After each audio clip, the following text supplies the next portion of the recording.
This podcast is free, and it's accessible to everyone thanks to support from listeners like you. If you value this show, please consider supporting its production by donating to our home, KUOW. It only takes a minute to give, and you'll be helping to support the production of this podcast. Make a donation at kuow.org or follow the link in the show notes. And thanks!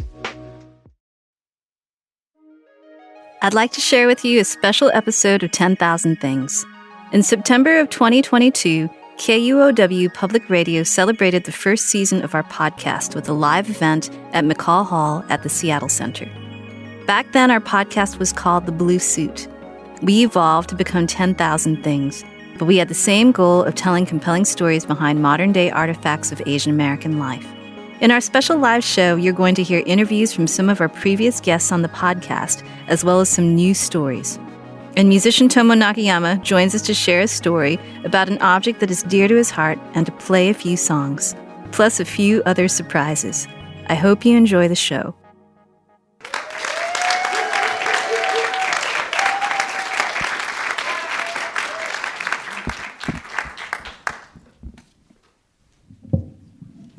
Thanks everyone for being here tonight. Welcome to the end of our season celebration for The Blue Suit. I'm Shinyi Pai, host and creator of the podcast The Blue Suit.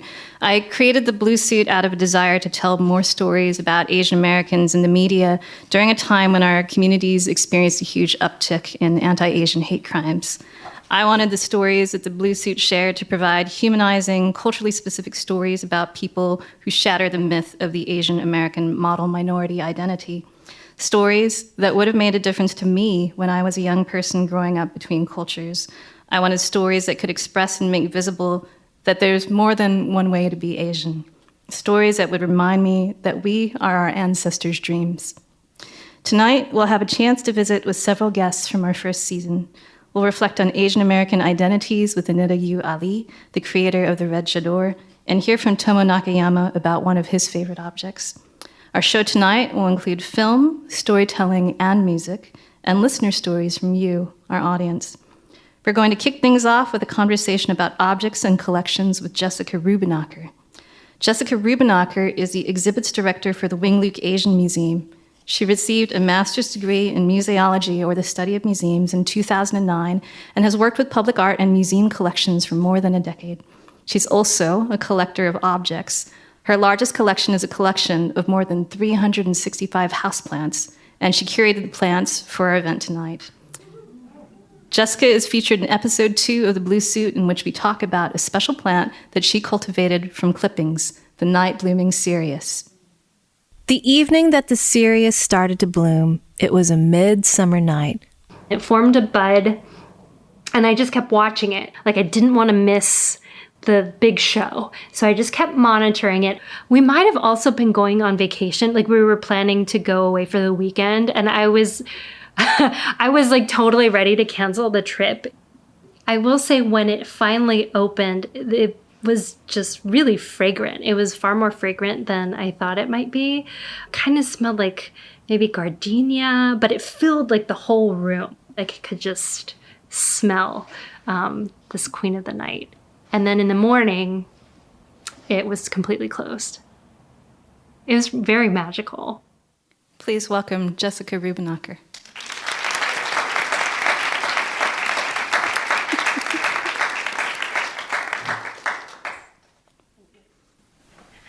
Hi. So let's talk about plants. What did you bring with you today? Well, I didn't end up bringing the Queen of the Night with me. I think she might have some sort of fungus, or I'm nursing her back to health, and hopefully she'll be blooming again. But I brought some larger plants that are flanking us. That's the Hoya pubicalyx, which I'll actually be giving out cuttings after the events in the lobby. So if anyone is interested, I actually received that plant as a gift. It was like already 20 years old, and a friend who had made in the plant community was just like, hey, do you want this plant? I don't have room for it. And I'm like, yeah, I want that plant. So I'd love to share it with anyone in the audience who's interested. I even brought my pruning shears, so I mean business. So that's one of my first Hoya. which a large part of my collection, my plant collection, are Hoya. And then on the end here, I have the staghorn fern, which is actually my husband's plant. He has 3 plants in our house, and he's responsible for, they're all ferns, and he's responsible for watering the staghorn fern. And then I have, I also brought the rubbard plant, which I think we chatted about in the podcast, that reminds me a lot of my grandmother because she had a huge rubber tree that she would decorate and use as her Christmas tree. She would put lights on it and had this really great like tulle Filipino butterfly on it. Like, I have very vivid memories of her rubber plant. I'm so glad that you brought all these beautiful specimens tonight. So you're an exhibition designer by profession who works with collections on a regular basis. Why do you think people like to collect things?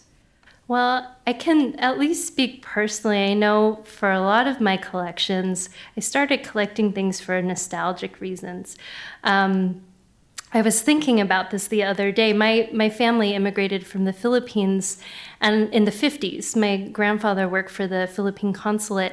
And I think when they immigrated, they weren't necessarily thinking they'd be staying in the States for so long. So they didn't really bring a lot of like family heirlooms.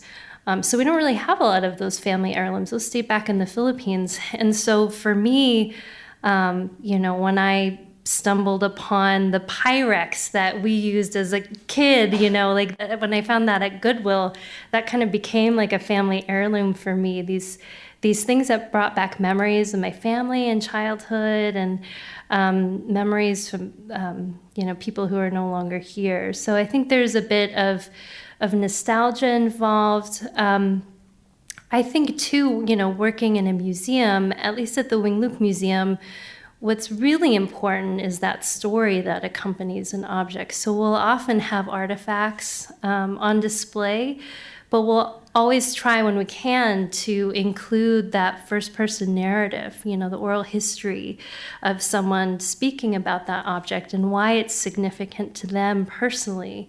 And that's really the interesting thing to me. I think it brings that object to life, hearing firsthand why it's important to someone. Absolutely, it gives it a voice. Mm-hmm. Yeah. So we know that you collect plants, and you've mentioned Pyrex. Are there other things that you collect? Globes. Ever since I was a kid, I was really interested in maps and geography. I think I won a geography bee when I was in sixth grade, and so I've just had this fascination with globes, and it's interesting to try to date them based on these shifts in geopolitical borders, and also just some really cool designs. There's some really cool mid-century globes in my collection. So we have a lot of globes, but we have a one-in, one-out policy right now because they kind of take up a lot of space. So so it's kind of on hold right now, the globe collection. I did also recently, I was cleaning out our basement, and I came across my childhood sticker collection. I had this purple box, and it says Jessica's stickers on it, and it was filled with Lisa Frank stickers, all still on the sheets, because I always had this anxiety about where I would place them, so I just hoarded them, and now I have all of these stickers from the 80s and 90s still. Yeah, you don't want them to lose their stick, right? If you put them in an album. Yeah. Is that one? Yeah. So I Vintage. have this sticker collection. Nice. Yeah. What do you think separates an object in your own home that has meaning from an object in a museum? Well, I do think about the some artifacts or objects are just functional, right? There might be this bowl Pyrex bowl that you're using every day to bake with, and then all of a sudden it's on display in a museum behind glass, and you're not able to use it for its original function. And there's something interesting about that. I know for my Pyrex, there's it reminds me of my grandmother. I have the same print that my step-grandmother had. And so there's something special about being able to continue to use it in that same function, and being able to connect with it personally. There's still that wonderful story that you're able to learn in a museum when you hear about someone else's object and story that accompanies it, but still something special about being able to use it for that original function. Do you use the Pyrex? Do you make casseroles or other things? I do. I have specific sets that I use for day-to-day and then other for display. Because I'm very clumsy, so I don't want anything to happen to the special Pyrex. It's a backup set. Backup set, yeah. Thank you so much for being a guest on season 1. And as Jessica mentioned, after the event in the lobby, she'll be giving away clippings of this beautiful Hoya puba calyx in the lobby. You can follow Jessica on Instagram at Let's Be Fronds, Fronds. Thanks so much.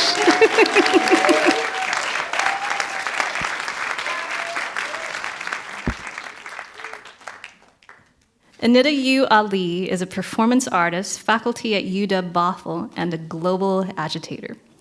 We'll be taking questions from the audience for Anita, so if you'd like to write down a question for her on a note card, KUOW staff will be walking around the room collecting your cards.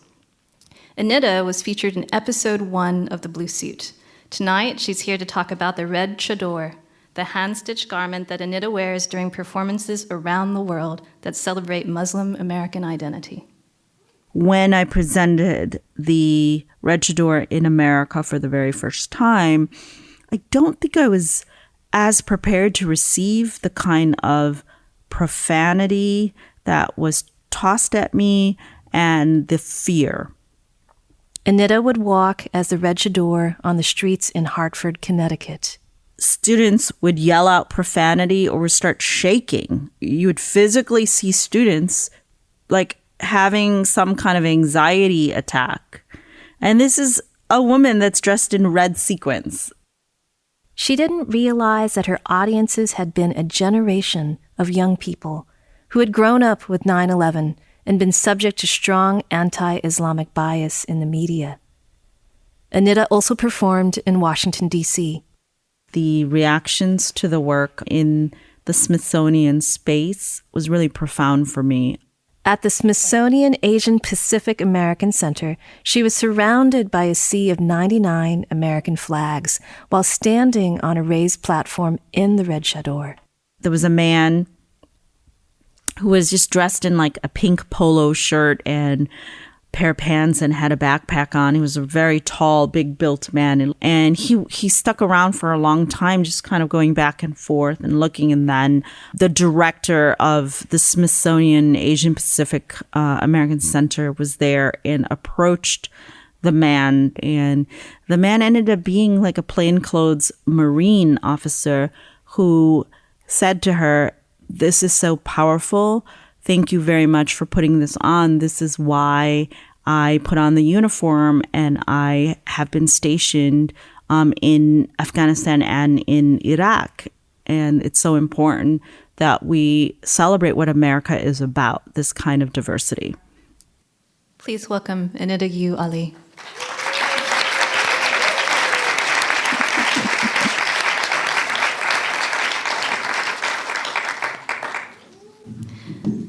Hi. Hi. Tell me about the cultural significance of the chador, or the Malaysian telekung. What does it mean to you, and what's your relationship to this religious garment? Well, I mean, I grew up very Orthodox Muslim, and my family's been Muslim for generations, and so the prayer garment is very important. It's when we're in front of God, or when we're in our ritualistic prayers, we have the tradition of wearing a prayer garment. And ours are usually white, and they're handmade. They're usually stitched. They're passed down from your grandparents, your grandmother, your mother. They're embroidered, and you wear it as a two-piece prayer garment. It completely covers your hair. It's very long and drapey. And then you enact prayers with it. And so you don't know it as the chador, and as Americans, or the more popular imagination of the chador, that didn't really come into media headlines until all these various wars that have been waged in and around the Middle East. So for me, of course, when creating these pieces, gave it a name that was playing off of a more recognized name than the Telekung, which is what Malays use. I'm really curious a little bit about the fabrication of the piece. Like, how long did it take you to make, and how heavy is it? So first, what you're looking at is an exhibition version. This is one of two, and these have been remade because the very original one-of-a-kind garment has been lost. My last trip in Tel Aviv, Israel, it was taken from me. So what you're looking at is after a year of fully mourning the loss of this work, coming to terms with that loss and then pulling yourself together to rebirth this project. This one is very heavy because I couldn't match the same sequence. By this time, 5 years had passed since I had first made the garment. And so going back to the markets of Cambodia, I couldn't find the same sequin material. I also went to Thailand and Vietnam to look for the right red sequins. And so I was able to find two sets. This one, which I loved so much, but it's very heavy. This thing is maybe 30 to 40 pounds. So imagine wearing it and doing a durational piece for like 6 to 8 hours on a hot beach in Honolulu. Yeah, it's a different kind of, godliness. So I have a second version that is a performance version that's much lighter, but the sequins aren't as pretty, but you won't be able to tell in a photograph or from a distance. And so I have that version, which has gotten wet in the ocean. It's gotten sand all over it. It's gone through some things. So how is being in the world as the Red Chador different than being in the world as Anita Yu Ali? Oh, boy. We talk about this in therapy.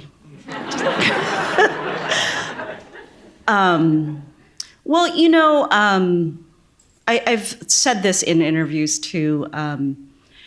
There's something about wearing a garment like this, that has the sparkliness, the sequence, of course, if you imagine an evening gown or a ball gown or a debutante gown, there's a regalness, there's a sense of such length. And so you kind of pull yourself up a little bit more because you are embodying a character. And for me, it's very obvious in all of my personas in various performances, but for this one, when I put it on, you automatically feel like, okay, I am someone else. I mean, Anita is there, Anita is the performer, but this is something much bigger than myself because of its representation, because of its suggestion to kind of many other geopolitical moments that I'm alluding to. Do you want to talk about joy at all?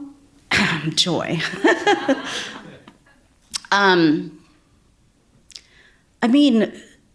We're all looking for,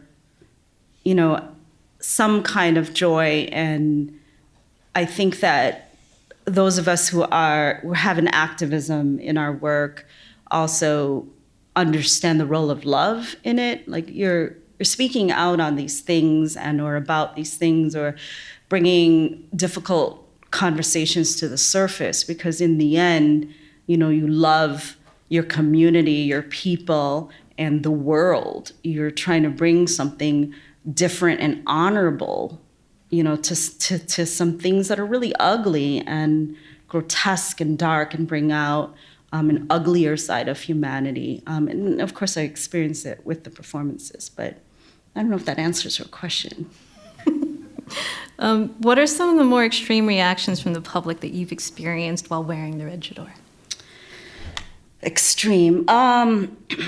let's see. I think the taking away of the garment, which didn't even come out for a performance, that to me was pretty violent. But also other moments besides, people's usual sort of side eye or saying horrible things like, you're triggering my PTSD. I was in Afghanistan. Get away from me or I'm going to clobber you. There was one person in San Francisco who ran after myself and my documentarian with a windshield wiper blade and was going to attack me until my documentarian said, "Anita." And, I just looked at him, and then there was a cyclist who randomly came at that moment chasing this man off. So that happened. It's a lot of actually horrible threats of physical violence happened in San Francisco for that durational performance. But I think that was the worst of it. Usual sort of, hate mail, hateful things that have been said or commented on. Yeah. So after all these years of performing as the Red Chador, what do you feel like the Red Chador has taught you? What has it taught me? I think that it's definitely taught me that her time wasn't over. I think the easier thing would have been to say, okay, the garment is gone. It was a one of a kind. She's done, right? Somebody could have easily have maybe said, okay, even God has pulled the switch on her. She's done. Give it up. Start something new. But I think I wasn't done with it quite yet. And so that's the complexity of these performances when you embody a persona, is the balance of Anita the artist and then allowing the performance persona to have a wider narrative. Because I actually don't know her full story until she's taken out to the streets on exhibition, interacting. That is when the story sort of unfolds. So I may be able to put some things into place and facilitate some kind of, hope and series of ways to kind of imagine what the story might be, but it doesn't show itself until the actual interactivity and public interaction with the work. I'd love to have a look at audience questions, if any were submitted to Kamna or Charlotte. Or did any come in? Or is there anybody in the audience who might be interested in asking a question? I see a hand back there. There is a microphone up here if you would like to come down and speak your question, or you could yell it. Yeah, you could yell it, and we can repeat it. Thank you. I just wanted to find out how long, obviously you made the garments by hand. How long did it take to create the garments? Oh, how long? Well, I don't do it by myself. I can sew, but I can't sew that well. So I actually have a sewing studio. It's an organization called Friends International in Phnom Penh, Cambodia, where I was based for 5 years and where I still go back and forth. And those folks have been making my work. They actually are a social entrepreneur organization that works with street kids and folks who are economically deprived. And so they are taught crafts. And so one of the things that they do is a sewing workshop. And so I get a lot of my stuff made there. But it's a whole process. And then there's a lot of back and forth. And so I would say it takes them, I don't know, maybe 3 or 4 weeks probably to fully make it and to, have it be fitted properly. Thank you. Yes, Kristen Young. Hi. I was wondering how the experience of having the garment taken from you and then remaking it and then bringing it back out again and going through all of this storying that you're talking about, how has it influenced the making that you're doing now and what you are working on for the future? Yeah, that's a great question. So the rebirth was a result of a commissioning residency with the Shangri-La Islamic Museum of Art, Culture, and Design in Honolulu. And so their faith and support to kind of manifest this rebirth of the work made the new vision happen. So I kind of knew that to remake this, it can't be reinvented in the same exact way, like she died. So if she was to be rebirthed, it needs to be something even bigger and maybe even as epic as the way she left. And so the new work, she is no longer alone. What you're seeing is just one garment. There are actually 6 others, a rainbow chador. It's a spectrum of various colored chadors. And the idea behind that work, it's called Genesis 1. And she now never walks alone. She is always with the accompaniment of other chadoras, of other bodies who are standing in solidarity to her. And so each one is a different color. And it's also my interest in aligning issues of Islamophobia with homophobia. I think that we can't just talk about the things that are so specific to our community without recognizing other issues that are as important and that have relevance. And so this is my way of thinking through the complexities that are embedded in all very religious communities. That we need to address those issues that inside our community, as well as the other issues that are coming at our community. And so this new version, you see this colorful spectrum of the chadors, and the whole vision is there'll be 99 of them. And so there'll be like an army of very colorful, brightly lit sequin chadors that are kind of taking over a space and a site. Maybe time for one more question for Anita. Anyone else in the audience? I see a hand over. Oh my gosh, over there's there. a little girl. Okay, yes, Hannah. Yes, you're giving it away, daughter. Yes. Why did the Tudor get taken away again? Oh, why did it get taken away again? Well, I like to think that it was a closeted immigration officer at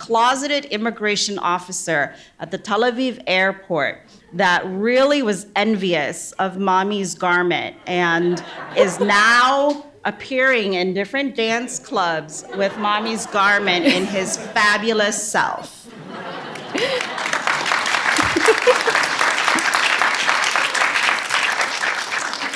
But the other answer is they wanted to silence your mother. Thank you for that question, Hannah. So Anita is going to have a retrospective exhibition at the Seattle Asian Art Museum next year in 2023. So that's something to look forward to. Anita, thank you so much for joining us tonight. Thank you, Shani.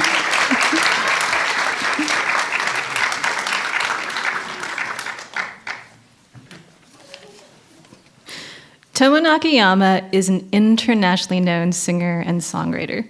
He also wrote the theme music for The Blue Suit. In episode 3, he chatted with me about the Japanese ingredient of miso, his love for the Netflix show Midnight Diner, and becoming a better cook during pandemic. Miso is a basic ingredient in Japanese cooking made of soybeans that have been ground and fermented. It comes in red, brown, and white varieties, which all vary in complexity, age, and taste. People who are really into it, they can tell what part of the country it's from by the flavor, or they'll identify really strongly with it. That's their like childhood flavor. And so everybody claims that theirs is the best. This specificity of taste is something Tomo remembers from a trip to visit his family in Kochi, the region in southern Japan where he was born. My cousin's wife said that when she first married into the family's rice didn't taste right to her because she came from the mountains, and the family that she married into, they lived by the ocean. So like just from being so close to the salt water, there's just like a slight amount of salt in the flavor of the rice, which like I wouldn't be able to tell, you know. But like she said, yeah, it took me years to get used to that flavor. So subtle. Yeah, it's so subtle. And in Japan they call it kodawari. It's just, it shows care for each ingredient and like where it comes from and how it was grown.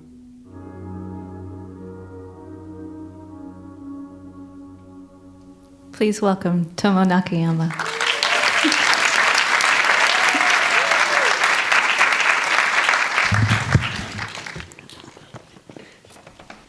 Hi, Jenny.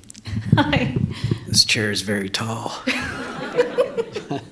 Tomo, thank you so much for being with us tonight. On the first season of The Blue Suit, we sat down to have a conversation about the flavors of childhood and ended up making an episode around miso paste, a common ingredient in Japanese cooking.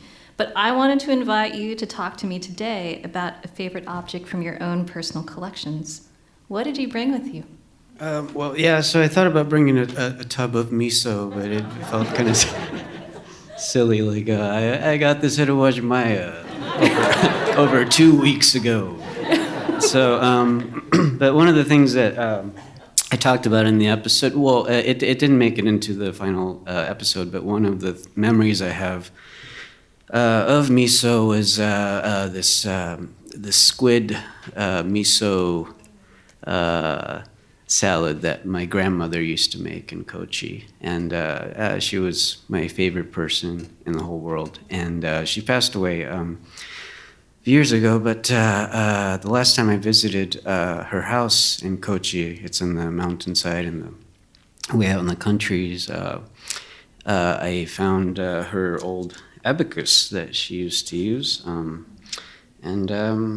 yeah, it just meant a lot to me. It was just in a pile in a box of her old things, and yeah, I asked my aunt if I could keep it, and she was surprised. You know, she was like, "Oh, this old thing, yeah, you can have it." But yeah, I just remember visiting her in the summertime, and she had this next to, you know, every home used to have a rotary phone station, and this was next to her phone, and I remember seeing her just adding things up, and I never learned how to use it, but I just, yeah, just the memory of her fingers, you know, clicking away at this thing and just being able to hold it, and I remember her, you know, her hands, you know, it, yeah, it just means a lot to me, so. I think there's a great comfort in objects that loved ones have handled, that we know that they've touched in some way, and then they come to us. Yeah, absolutely. So I'd love to turn to talking about music a little bit. You've composed music for film projects like Lynn Shelton's Touchy Feely and other films, and you know, we commissioned you to make the music for this radio show. I'd love to hear you talk about the experience of composing music for collaborations.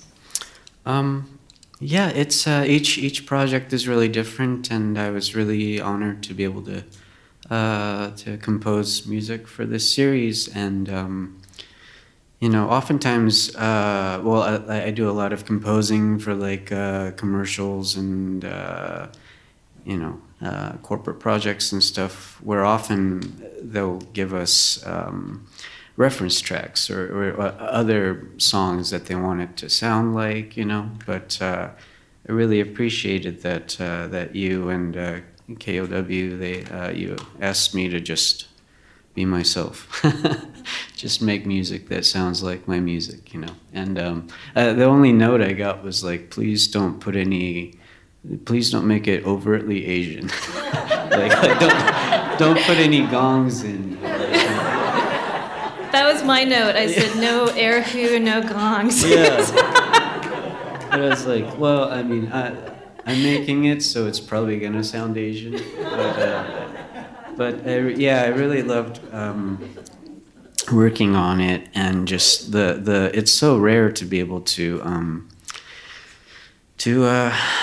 have stories that we can relate to, you know, that really resonate with me on a personal level. So I felt like I was able to put a lot of my own self and my tastes and just especially the feeling I get from traveling to Japan and you know, old Japanese movies that I love, like Studio Ghibli and like Joe Hisaishi, all those soundtracks. And so I think I referenced that a lot in the writing of the music. Well, we're so honored that you were our guest this season, and you're about to kick off your West Coast tour tomorrow with a big show at the Triple Door. Would you honor us by playing a couple of songs for us? I'd love to, yeah.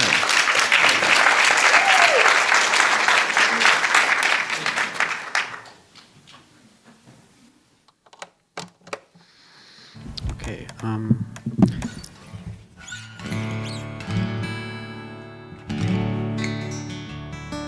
this is about my grandmother's house in Kochi, and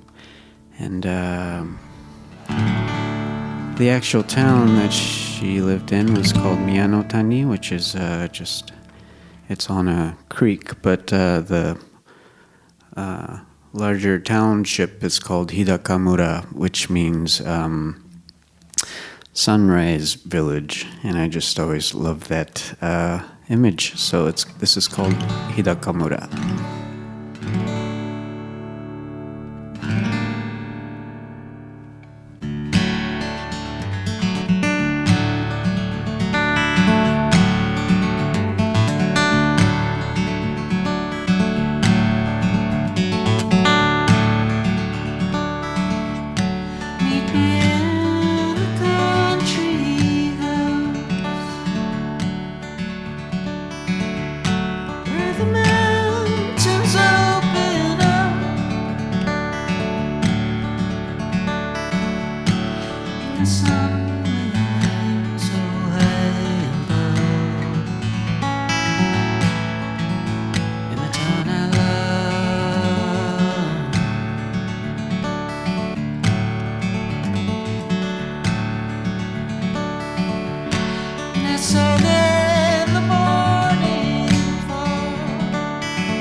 Translucent paper walls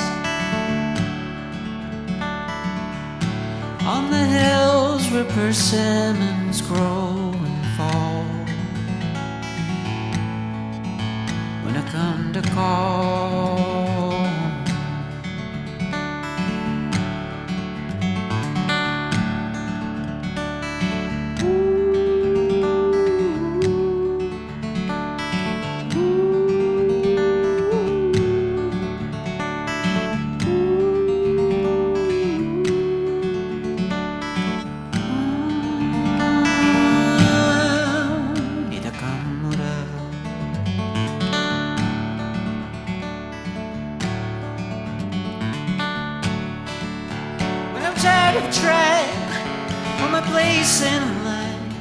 when I lose myself between two worlds, I find that I think of you, and I know it's true. Here's where I belong,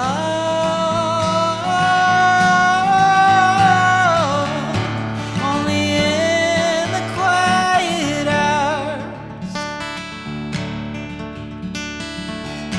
of the land where I was born.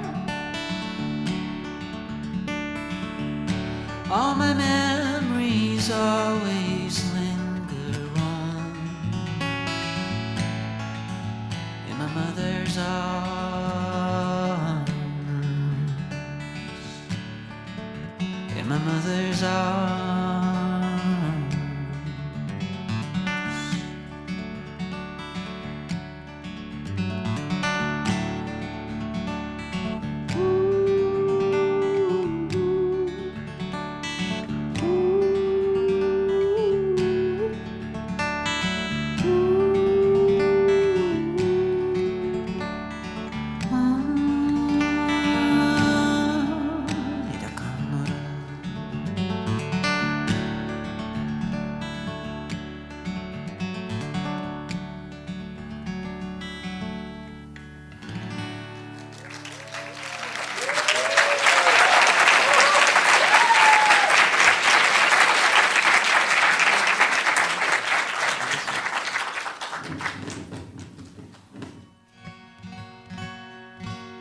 Very much. Well, this next one is also about my grandmother. She, yeah, yeah. She, I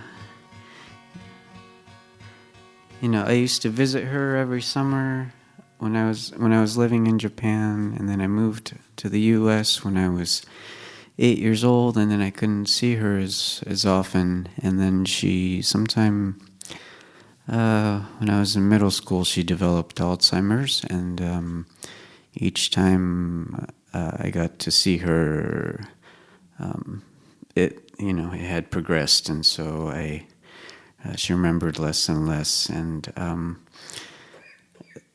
so I didn't really get to have like a last conversation with her before she died. But one day she appeared to me in a dream, and it was, so it was, so this is a song about her.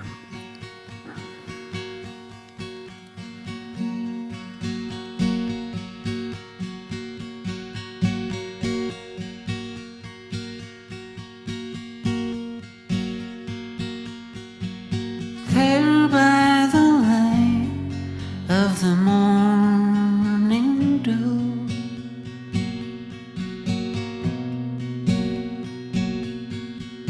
there by the light of the afternoon,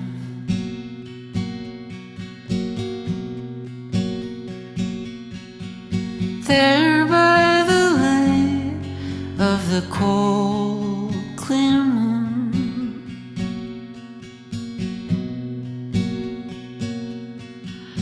there by the light of the afternoon. I love you always. I love you always.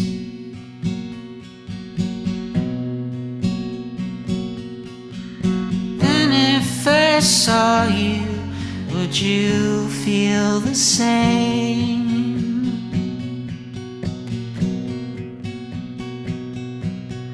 Then if I saw you, would you know my name?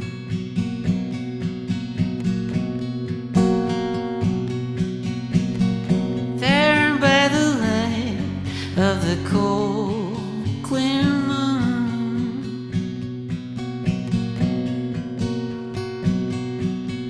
there by the light of the afternoon,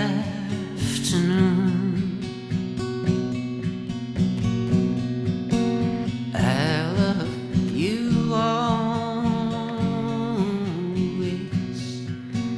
I love you always.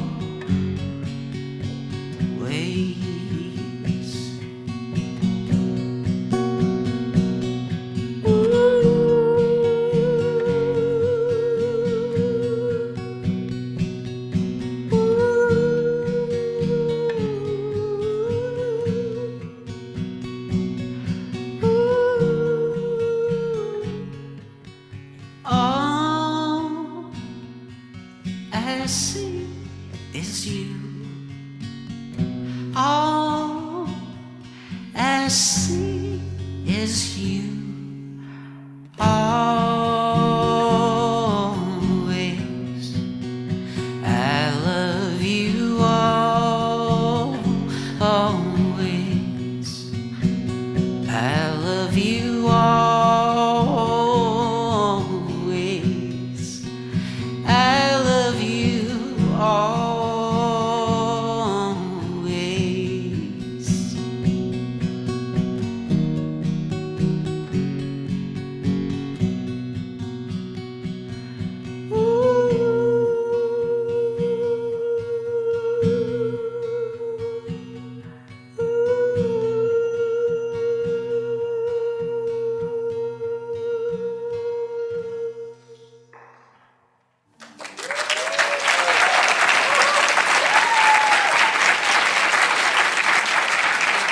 That was musician Tomo Nakayama singing a song that he wrote for his grandmother. You're listening to a special live show we recorded in September 2022. Coming up, we'll hear some stories of objects submitted by our listeners. That's right after the break. I'm Alex Schwartz. I'm Nomi Fry. I'm Vincent Cunningham, and this is Critics at Large, a New Yorker podcast for the culturally curious. Each week, we're going to talk about a big idea that's showing up across the cultural landscape, and we'll trace it through all the mediums we love. Books, movies, television, music, art. And I always want to talk about celebrity gossip, too. Of course. We hope you'll join us for new episodes each Thursday. Follow Critics at Large today, wherever you get podcasts. Hey, my name's Claire McGrain, and I'm a producer for Seattle Now, KUOW's local news podcast. There is a lot happening in our region, and it's a lot of work to keep track of it all. We'll get you caught up on the latest news and take a deep dive into something happening around the city, all in under 15 minutes. Get a morning walk in or grab a cup of coffee and start your day with us. Learn something new and connect with our city by searching for Seattle Now wherever you get your podcasts. KUOW's community engagement team put out a call to our listeners, asking them to share their unique objects and the stories behind them. We received several submissions. This story is from listener Jesus Torres. His object was a truck that belonged to his father. It was a little too big to bring to the show, so he shared an image of it projected on a big screen on the stage. Here's Jesus at our live event describing the truck.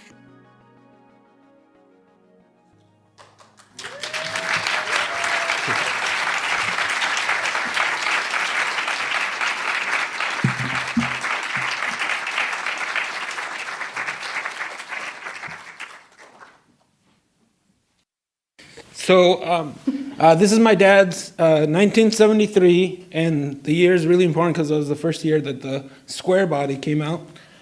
73 Chevy Cheyenne pickup, and the Cheyenne was a nicer model, right? And it's a camper deluxe edition, which means it has a specialized transmission and stronger suspension to kind of carry the weight of a camper.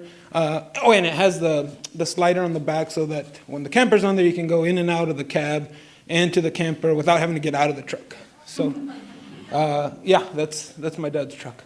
So tell me about how that truck came into your father's life and later your life.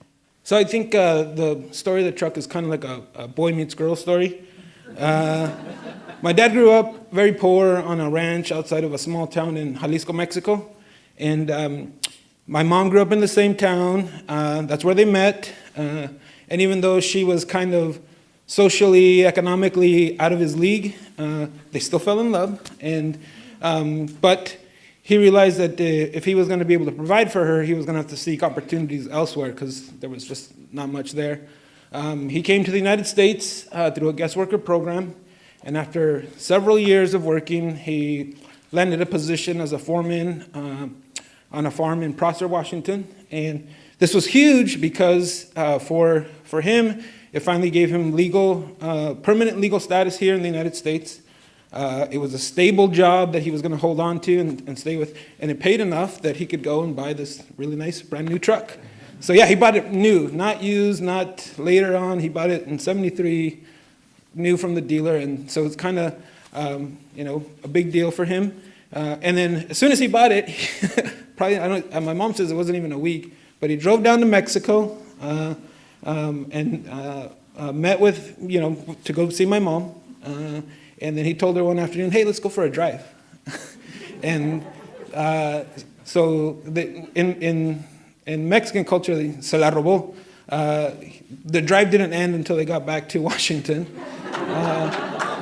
And so, now they're, me and my sisters are here now. And I guess it's a boy meet girl story, but really the story is the culmination of all their hard work, all their struggle, for him to finally say, I've made it, this is my moment in buying this truck. And then also for them, they finally got to start their life together after being apart for so long. So you inherited this truck some years ago, or how did it, pass on to you? So, I grew up with the truck. It's older than I am, obviously, and so, I think growing up with the truck, my dad, I remember him always working hard on it, trying to take care of it. This is pride and joy. I remember how frustrated he would get with me when he would try to teach me how to maintain it, and I wasn't paying attention or whatever it might be. And then I remember we would take it every summer. We would drive to Mexico, and we would spend our whole summer vacation, my two sisters and I and my parents in Mexico. And we did all the Mexican stuff while we were down there. But to me, the funnest parts were when we were on the road, because we threw our luggage in the back of the bed, and put a board and a mattress on top of that under the canopy, and we would drive down there. And to me, those were the funnest times. I remember driving over these giant tarantulas in Mexico, staying in hotels where there were scorpions in the bathtub for some reason. I think my parents did that on purpose just to mess with us. Just sitting on the tailgate with my sisters, eating Fruit Loops. I remember they were the old Fruit Loops that were actually good. But we would be eating them at the weirdest times of the day because the milk was getting warm in the cooler, so we had to use it before it went. So that was the funnest times of my life, and because it was just the five of us together. And then later, after I guess. So he passed away in 96. And the truck kind of we didn't drive it. It was just sad, right? So it kind of sat in my mom's driveway and fell into disrepair for a while. And then after I graduated from the UW and started working and kind of had my little I made it moment, I guess, I talked to her and I said, well, hey, what if you and I start working on fixing it up? And so that's kind of how I got the truck, was working with her to try to restore it a little bit.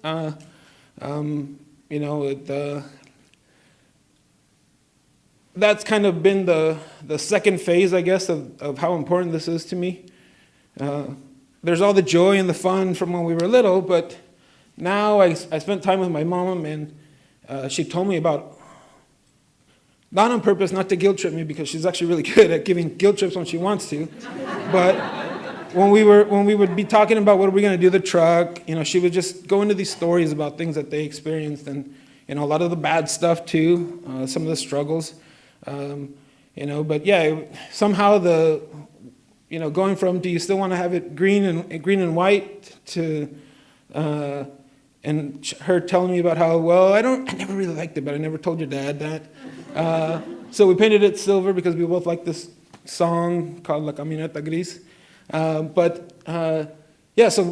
So kind of talking with her though, and going through those types of decisions of like, what are we going to do next? She would just tell me about stories about the truck. And yeah, I think this part of it now is very difficult for me because it's through, not on purpose, but she tells me all the struggles and everything that they went through.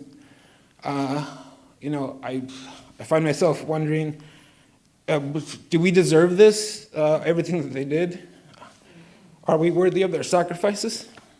So it's just like pressure, I think, as a child of an immigrant to Am I doing enough to pass on culture to my kids? Probably not. I know not enough.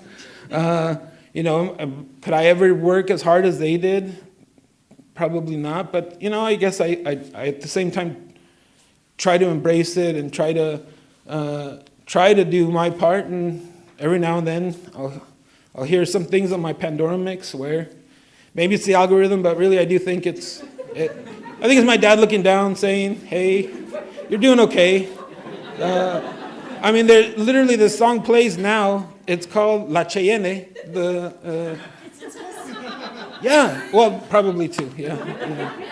But I like to think there's something else there, and I really appreciate everything you guys are doing because I guess I'm a little sentimental about things, and I just love how people can connect with those memories and those, like the abacus and like the steering wheel on the truck. It's still greasy, but it's the same grease that he drove the truck with. So yeah. Thank you. Thank you. Thank you.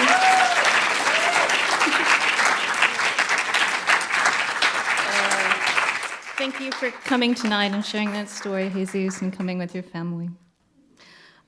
So we have one more listener story from Deb Wong, who is a KUOW on-air personality. Wow, that is a tough act to follow. I need a moment, I think. So this is going to feel very pedestrian after everything that we've heard tonight, but my object is my watch. It's a black plastic Timex Iron Man watch. And I first bought some version of this watch back in the 1980s when I got my first job right out of college.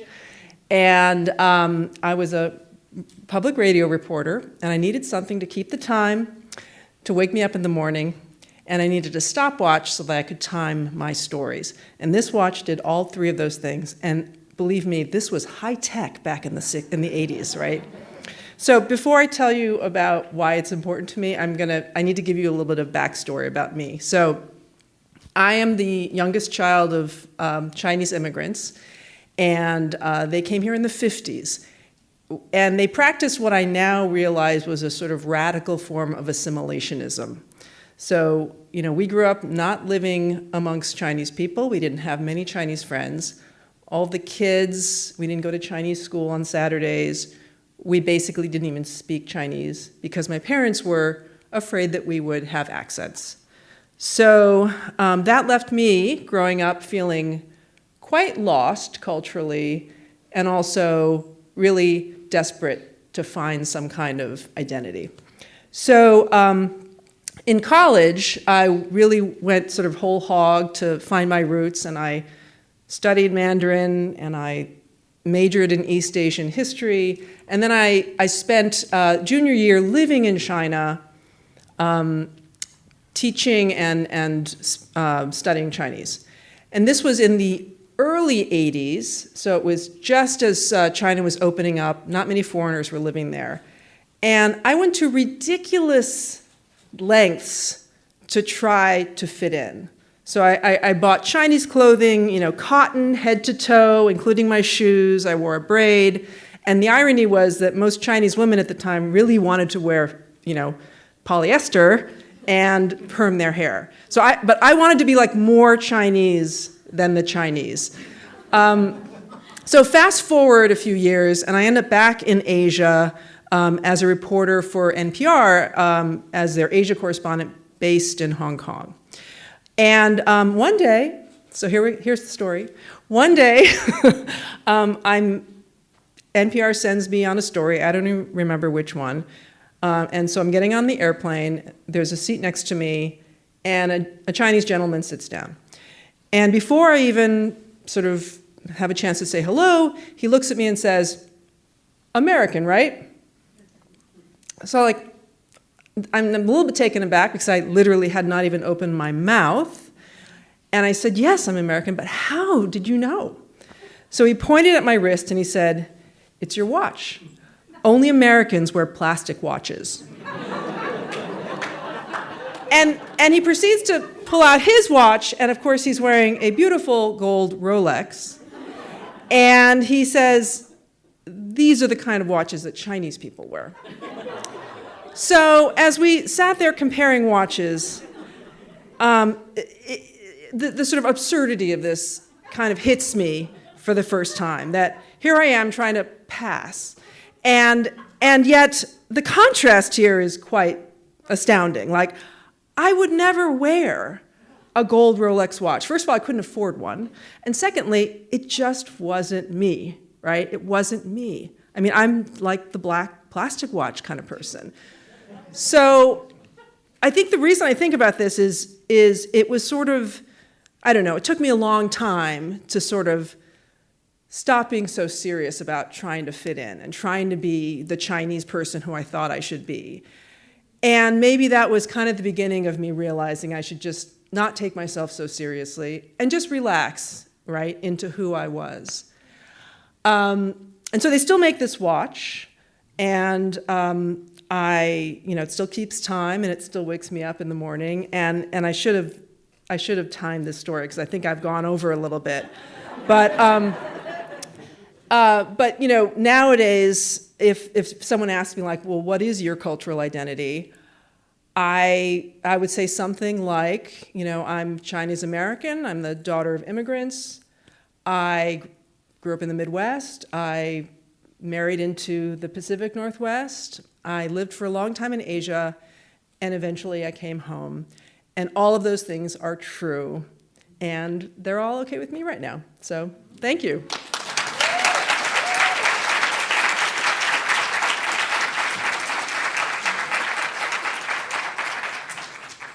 Deb, I actually heard that senior editor Jim Gates has the same watch.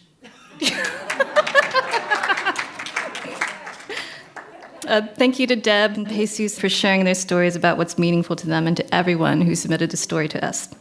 As we close out our event, I wanted to thank all of you for listening to and supporting the Blue Suit.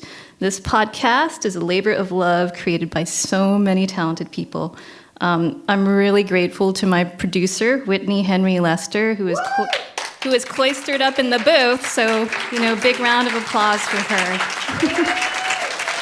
Thank you, Whitney. And to my editor, Jim Gates, for giving the Blue Suit its unique sound and feel. Thank you, Jim.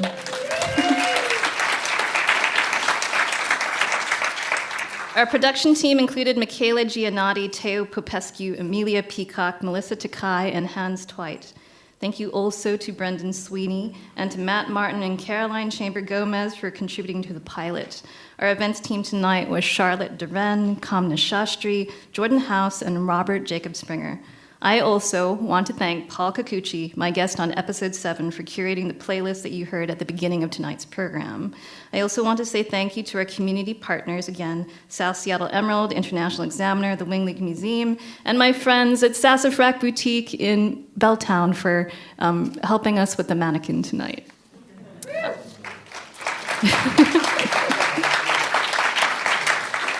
Most of all, I want to thank all of the amazing people who shared their stories with me this season, my guests, and to every one of you who listened to and came out to support the Blue Suit tonight.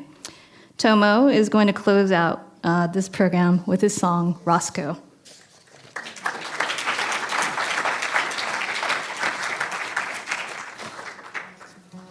And as a special surprise, Shinyi is going to sing with me on this one.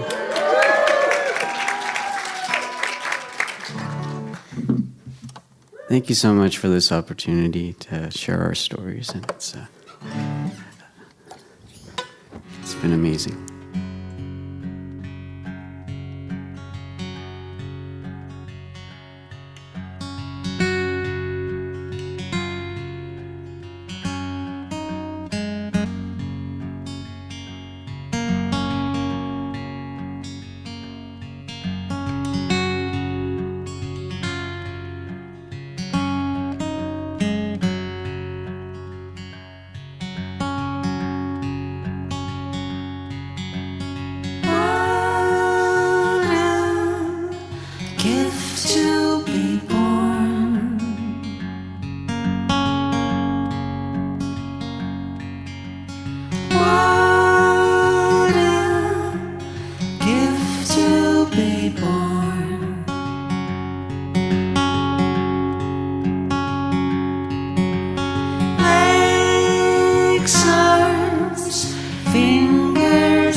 hear music from the next room. Music from the next room.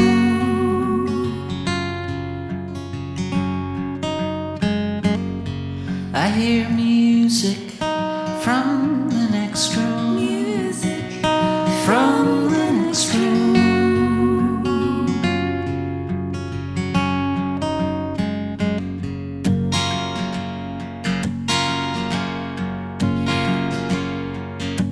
Sometimes I am amazed.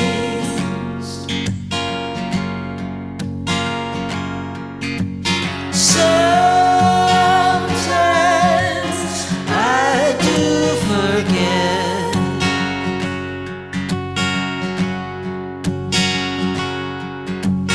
What a gift to be free.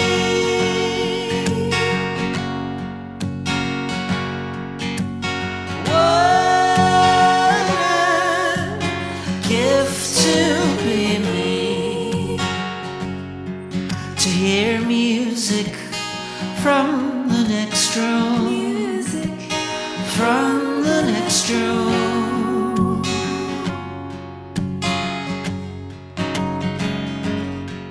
To hear music from the next room. Music from the next room.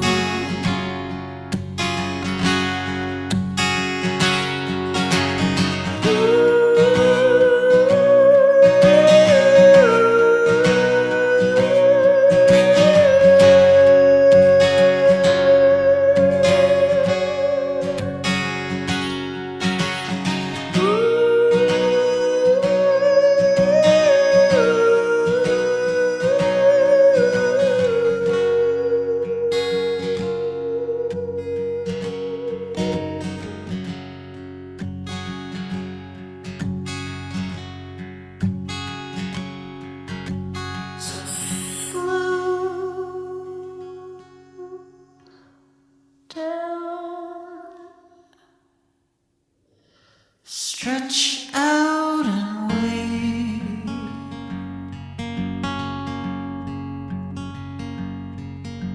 See how our bodies sway.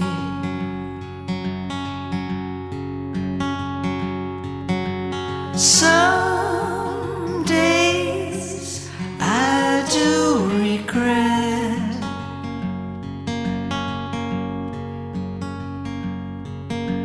Some days I just forget. I play music with my own friends. With my own friends. I play music with my own friends. With my own friends.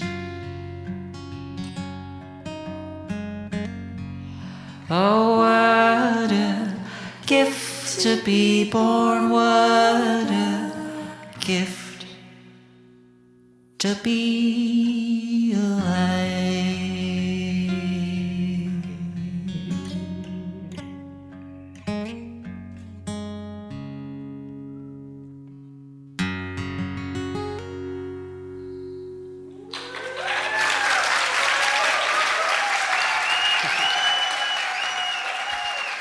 That's Tomo Nakayama singing his song Roscoe with a little backup help from me.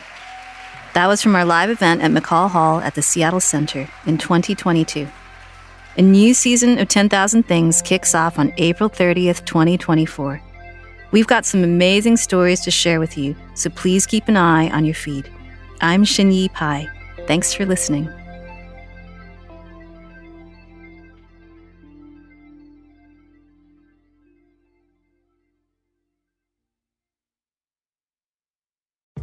Hey, my name's Claire McGrain, and I'm a producer for Seattle Now, KUOW's local news podcast. There is a lot happening in our region, and it's a lot of work to keep track of it all. We'll get you caught up on the latest news and take a deep dive into something happening around the city, all in under 15 minutes. Get a morning walk in or grab a cup of coffee and start your day with us. Learn something new and connect with our city by searching for Seattle Now wherever you get your podcasts.